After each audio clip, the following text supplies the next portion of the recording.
성경 일독을 위해서 오늘 우리가 함께 읽어나갈 하나님 말씀은 에스겔서 19장부터 21장까지의 말씀입니다. 에스겔 19장은 표제에 나와 있는 것처럼 애가입니다. 애가는 슬픈 노래인데요. 두 가지 비유를 통해서 이 애가가 구성되어 있습니다. 먼저는 사자가 나옵니다.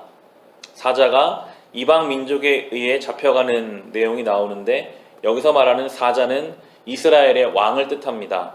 8절과 9절을 보시면 그러자 이방 민족들이 그를 치려고 사방 여러 지역에서 와서 그의 위에 그물을 치고 함정을 파서 잡아 갈고리로 그의 코를 꿰어 철장에 넣어서 바빌로니아 왕에게로 데리고 갔다.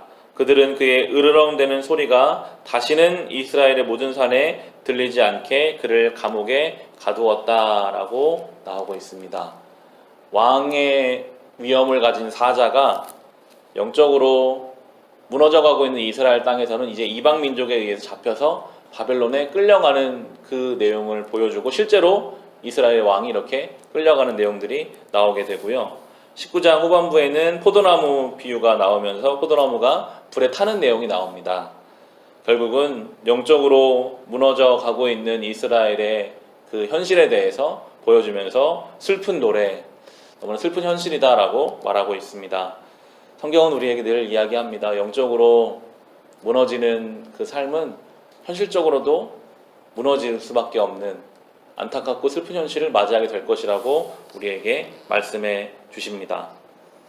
20장 1절에 보시면 이런 상황 속에서 이제 장로들이 에스겔에게 와서 하나님 뜻을 물으려고 합니다. 20장 1절에 제7년 다섯째 달 10일에 이스라엘의 장로들 가운데서 몇 사람이 주님의 뜻을 물으려고 나에게 와서 내 앞에 앉았다라고 나옵니다. 하나님의 뜻을 묻기 위해 에스겔에게 나왔는데요.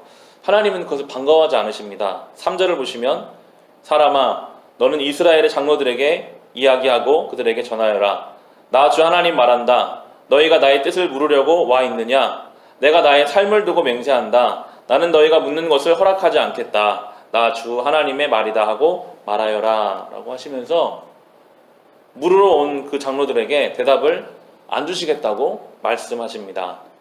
왜 하나님은 뜻을 물으러 온 장로들에게 그것을 말씀해 주지 않으시겠다라고 그렇게 하셨을까요? 하나님은 이미 이스라엘의 역사를 통해서 반복해서 말씀하셨습니다.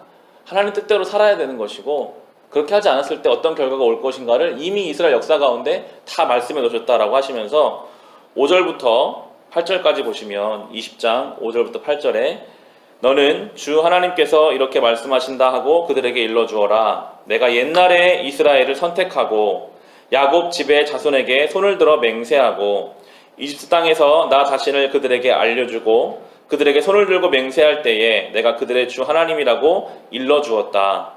그날에 나는 그들에게 손을 들어 맹세하기를 그들을 이집트 땅에서 이끌어내서 내가 이미 그들에게 주려고 골라두었던 땅 곧 젖과 꿀이 흐르는 땅이요 모든 땅 가운데서 가장 아름다운 땅으로 인도하겠다고 하였다.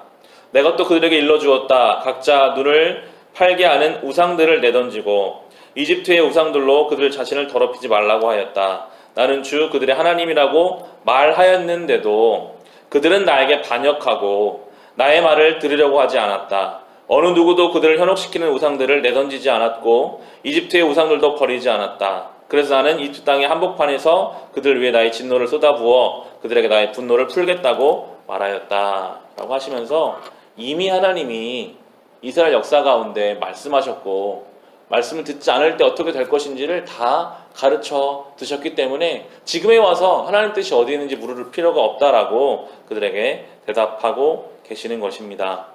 이 구약의 역사, 에스겔을 포함한 우리에게 허락하여 주신 이 구약의 이스라엘의 역사는 우리에게 또 동일하게 하나님 뜻을 오늘 말씀해 주고 계십니다.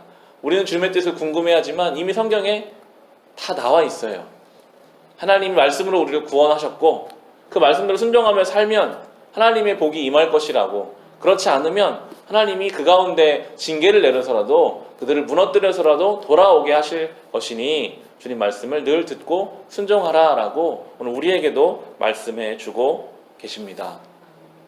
그런데 이 20장 후반부를 보면 우리가 그럼에도 또 마음을 놓을 수 있는 것이 하나님께서 어떻게 해서라도 붙잡아서라도 이 말씀을 듣게 하시겠다는 주님의 의지가 나오거든요.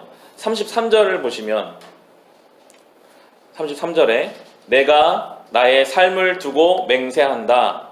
나 주 하나님의 말이다. 내가 반드시 능한 손과 편 팔로 분노를 쏟아 너희를 다스리겠다 라고 하나님이 분노를 해서라도 다스리시겠다라고 말씀하시고요. 37절에 보시면 내가 너희를 목자의 지팡이 밑으로 지나가게 하여 너희의 숫자를 세며 언약의 띠로 맬 것이다 라고 말씀하세요. 목자가 되셔서 한 마리 한 마리 다 숫자를 세서 언약의 띠로 매서 말 안 들어도 데리고 갈 것이다 라고 말씀하시고요. 39절에 나 주 하나님이 말한다. 너희 이스라엘 족속아 너희는 각자 너희의 우상들을 섬길 테면 섬겨라.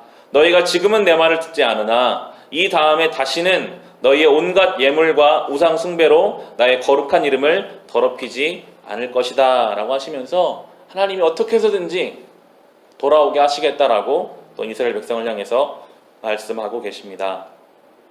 우리는 이미 예수의 피값으로 생명을 얻은 하나님의 자녀입니다. 예수의 그 십자가로 하나님 백성이 되었습니다.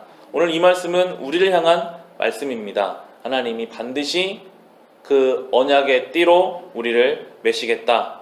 우리를 주님께로 인도하시겠다라는 이 하나님의 은혜의 말씀을 우리가 가슴에 새기면서 이 하나님의 말씀을 늘 우리의 삶의 중심에 두고 이 하루, 이 한 주도 살아갈 수 있으시기를 주님의 이름으로 축원합니다.